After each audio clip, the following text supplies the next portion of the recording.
Hello student, आज हम आपको पढ़ाएंगे क्लास 6 का our past chapter 3 from gathering to growing food.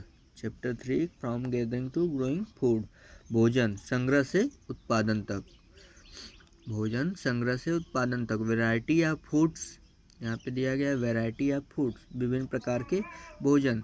Today most of our foods such as fruit, vegetables, grain, meals and meats come from plants that are growing and animals that are reared.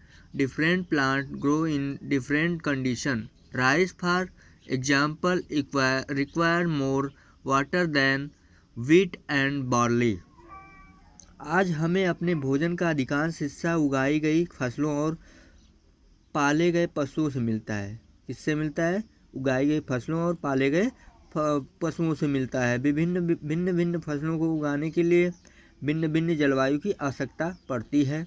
जैसे कि धान की खेती के लिए गेहूं या जौ की तुलना में ज़्यादा पानी की ज़रूरत पड़ती है। इसलिए हम देखते हैं कि किसान विशेष फसल विशेष क्षेत्रों में ही उगाते हैं। यही नहीं, पशुओं को भी अपने अनुकूल वातावरण की आवश्यकता होती है।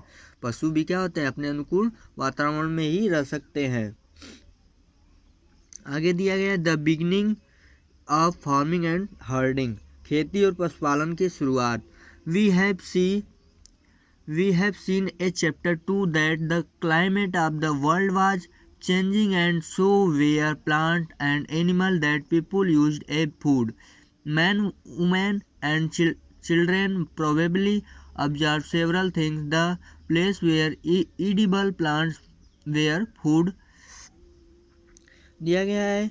आप चैप्टर 2 में अध्याय 2 में हमने पढ़ा कि दुनिया की जलवायु बदलती रही है, साथ ही लोग जिन वनस्पतियों और पशुओं का भोजन के रूप में इस्तेमाल करते थे वे भी बदलते रहते हैं। लोगों का ध्यान कुछ बातों की ओर गया, जैसे खाने योग्य वनस्पतियां जहाँ कहाँ मिल सकती है,